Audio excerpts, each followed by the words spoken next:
All right, so we're diving into flow today. Mihaly, Csikszentmihalyi. Yeah, exactly. He's all about finding enjoyment and meaning, even when things are tough. And we're talking more than just like fleeting happiness here, Yeah. right? This is like a whole approach to life. Yeah, it's not just like a feel-good self-help book. Uh-huh.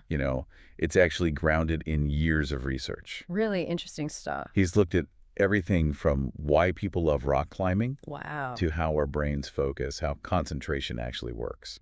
That's so fascinating. Yeah. I feel like a lot of us can relate to this idea of flow, that total absorption where time just kind of disappears. But I'm curious, how does he connect that to a fulfilling life? Like, how does that become the key? Well, he starts by kind of pointing out this paradox of modern life. Okay. We have more material wealth, more knowledge than ever before, but so many people just feel empty. Right. Yeah, and he's like, what are we all chasing? Yeah, it's like we're climbing the wrong ladder. Exactly. Or like the ladder's on the wrong wall. Yes, and to kind of illustrate that point, he uses this really vivid image. Okay. He talks about how even in the palace of the Sun King, like, bathrooms were scarce. Oh, wow. Even with all the opulence, they couldn't escape, like, basic discomforts. Huh. It really makes you think about what we prioritize. Totally. So if it's not stuff or like status or wealth, what is it? How do we actually find that feeling? That's where his research gets really interesting. Okay. He says, we can't achieve happiness directly. Really? It's kind of like a side effect, Yeah. Have you ever gotten so lost in a project that you completely lost track of time? Oh, yeah, all the time when I'm editing audio. There you go. Like enter a different state of mind. That's it. Wow. That's where true happiness kind of emerges. Okay. He quotes Viktor Frankl, who said, don't aim at success. Okay. The more you aim at it and make it a target, the more you're going to miss it. Huh. Success, like happiness, cannot be pursued. It must ensue. So it's not about fixating on happiness. It's more about like finding something you're passionate about and losing yourself in it. Exactly. I like that. And that's where flow comes in. Okay. He says these flow experiences happen when our skills are perfectly matched to the challenge in front of us. Huh. So whether that's playing chess or writing code or even working on an assembly line, Wait, hold on. flow brings this sense of enjoyment and control. Flow on an assembly line. How's that even possible? I know it sounds counterintuitive, right? Yeah. But he gives this great example of a worker named Rico. Okay. Rico's job involves the same repetitive task hundreds of times a day on this assembly line. Right. Sounds pretty boring. You'd think it would be super boring. Yeah. But Rico actually hacked flow into his work. Okay, now I'm really curious. How'd he do that? He turned it into a personal challenge. Okay. He focused on trying to beat his own production record, Oh, wow. like an Olympic athlete, So it's about finding those internal challenges even in a job that seems mundane. Wow.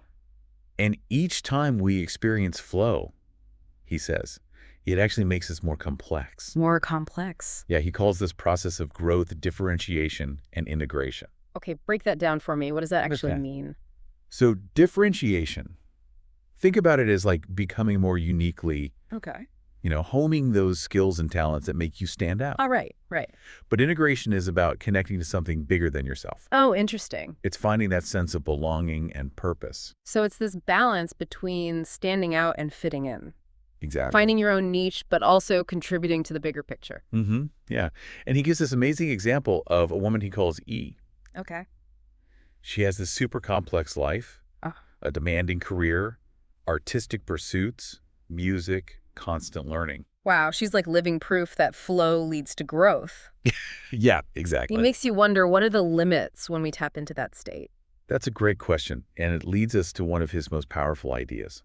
Attention is our most valuable resource. He calls it psychic energy, Psychic energy. the fuel that powers consciousness. So our ability to focus that energy determines the quality of our experiences. Absolutely. Yeah, he even tells this story about a physicist who was so obsessed with his own thought patterns that he developed this tapping system to keep track of where his mind was going. Wow. Every time his mind shifted, tap. That's dedication. It shows how crucial it is to be aware of where our attention is going. Yeah, it's like we're conducting our own mental orchestra. I love that. And our attention is the baton. And if our attention is scattered, the music's going to be chaotic. You got it. You got it. So it's not just about focusing on the good. It's about minimizing that mental clutter. Yes. Okay. And that's where flow activities come in. Okay. They provide structure for our attention, a way to channel it productively. So we've talked about flow in work, in hobbies, even in really intense activities like rock climbing. Mm. But what about the everyday stuff? Like, can you find flow folding laundry or waiting in line at the grocery store? Is that even possible? I mean, that's what I'm wondering, like doing the dishes. Right. Can you find flow in that? It's a challenge, but I think he says it's possible. Okay. Flow isn't limited to specific activities. Right. It's more about the mindset we bring to the task. Okay, so maybe like I need to up the challenge level of doing the dishes. Yeah, yeah. Like turn it into a speed competition. Maybe not a speed competition, Okay.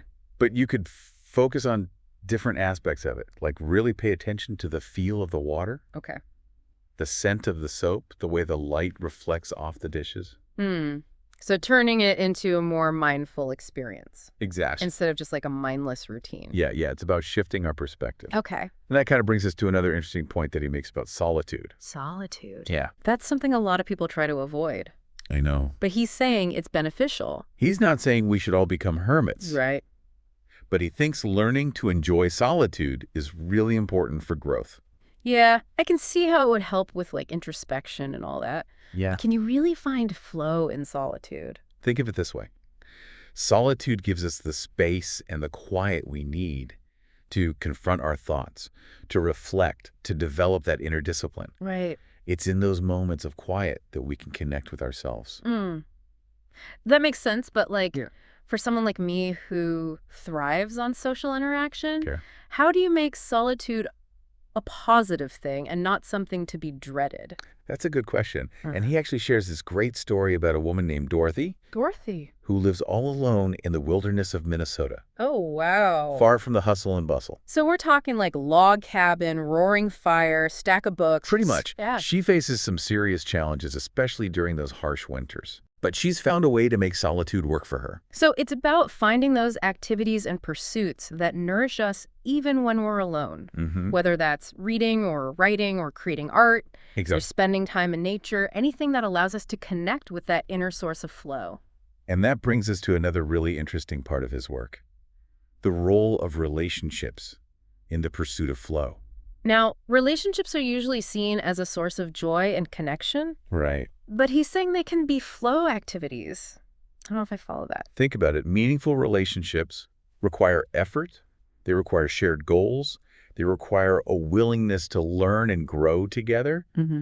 It's not that different from mastering a skill or pursuing a creative endeavor. So you can't just be in a relationship, you have to actively cultivate it. Exactly. Yeah, and he even compares them to those other flow activities, Ah. saying that they can become stagnant Oh. if we don't invest attention, if we don't find ways to increase that complexity. So all those like challenges of marriage and family life, the compromises, the disagreements, the constant juggling act, those can be seen as opportunities for flow. Exactly. It's about shifting our perspective Okay. and approaching those challenges as opportunities for growth. I'm starting to see a pattern here. Yeah. A lot of his ideas seem to boil down to mastering our mindset Mhm. and finding those challenges that stretch us. Exactly. But how do we put this into practice? That's the big question, right? Yeah. And he outlines a few key ingredients. Okay. First, we need clear goals. Okay. Flow activities have a defined purpose, a specific outcome you're striving for. So it's not just about like wandering aimlessly through life. Right. It's about having a direction. You got it. But doesn't that contradict the idea of flow being effortless? Not necessarily. Okay. So having a goal provides that structure and focus. Okay. But within that structure, there's still room for spontaneity and creativity. Right. Right. It's about finding that balance. Okay. Think of a jazz musician. They have the structure of the chords, but they can improvise within that framework. Oh, that's a good analogy. Yeah. So goals give us direction, but what's next? Immediate feedback. Okay. So flow activities give us this constant, clear feedback on our progress. Okay. If we're hitting the mark or if we need to adjust our approach. So you're not just like blindly doing the task, you're constantly getting information on how you're doing. Exactly. It's like having that built-in guidance system. Makes sense. But what happens when the challenge is just too great? Like Yeah. when you're in over your head? Well, that's where the balance between challenges and skills comes in. Okay. And this is one of his core principles. Right. Flow happens when our skills are perfectly matched to the task at hand. So it's like finding that sweet spot. It is. It's like Goldilocks. Not too hard, not too easy. Right. Just right. If the challenge is too high and our skills are lacking, we're going to feel anxious. If the challenge is too low and our skills exceed it, we're going to get bored. Oh, that makes sense. Yeah, it's about finding that just right level.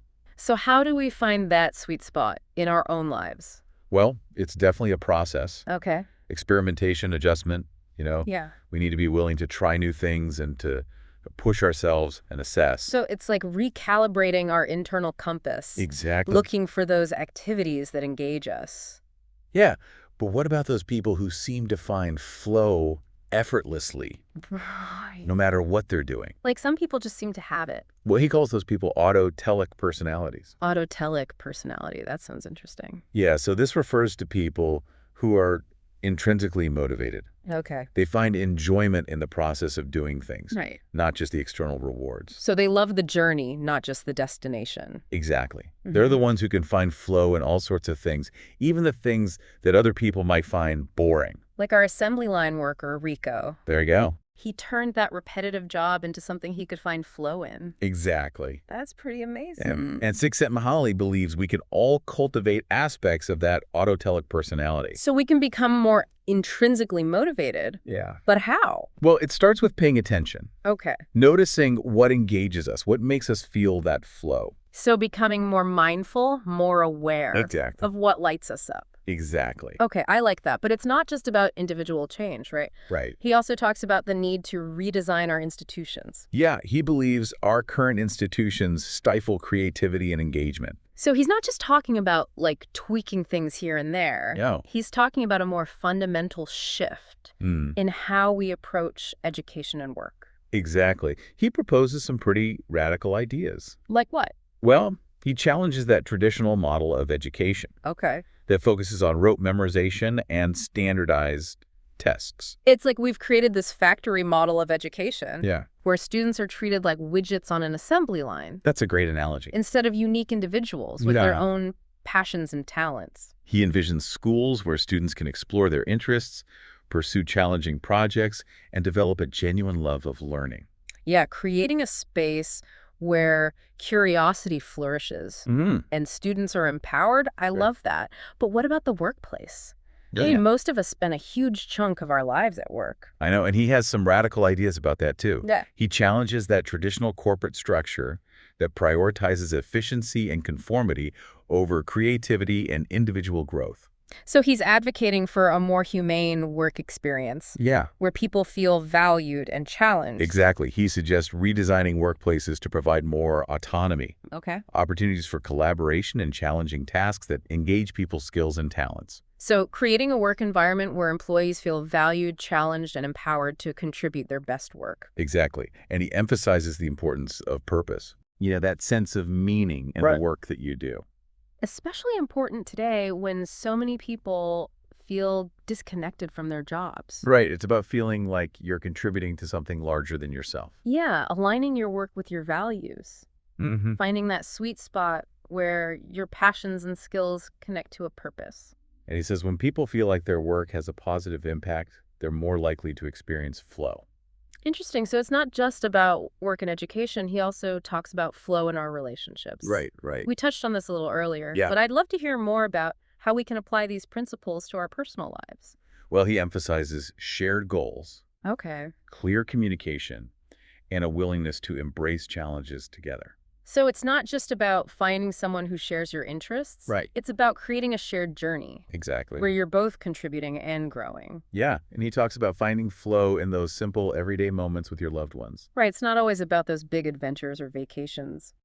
Sometimes it's the ordinary stuff, Exactly. the routines and rituals You got it. that make up our relationships. And being present in those moments, appreciating the connection.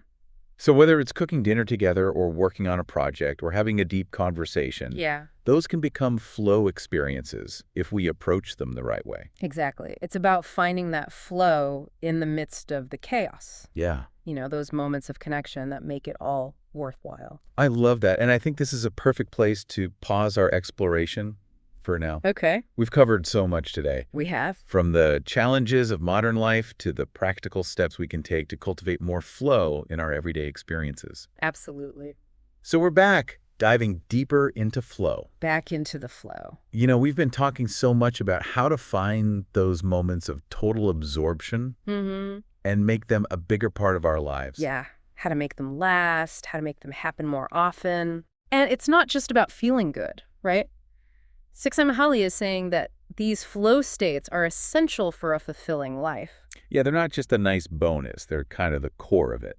The thing that's really sticking with me is this idea about finding a life theme.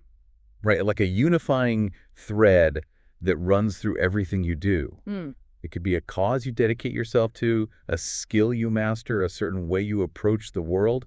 It gives your actions that deeper meaning. He uses the example of Dante in his Divine Comedy. Right, his whole life's work was kind of woven together by this grand theme. But you mentioned earlier that it's not about avoiding hardship, right? Exactly. In fact, he talks about how challenges, even the painful ones, can become sources of flow. Really? Yeah, he calls it transformational coping, Transformational coping. where we use those tough experiences to strengthen ourselves. So it's not just about bouncing back, it's about growing from the struggle. Exactly. It makes you think about all those people who've been through incredibly difficult things, and they come out the other side stronger. He talks about research on paraplegics who, despite these life-altering accidents, actually found a new sense of purpose. Wow, so they discovered a strength they didn't know they had. A capacity to find meaning even in the midst of suffering. That's pretty powerful. And it brings up another interesting point. He talks about how different cultures approach this idea of meaning and enjoyment differently.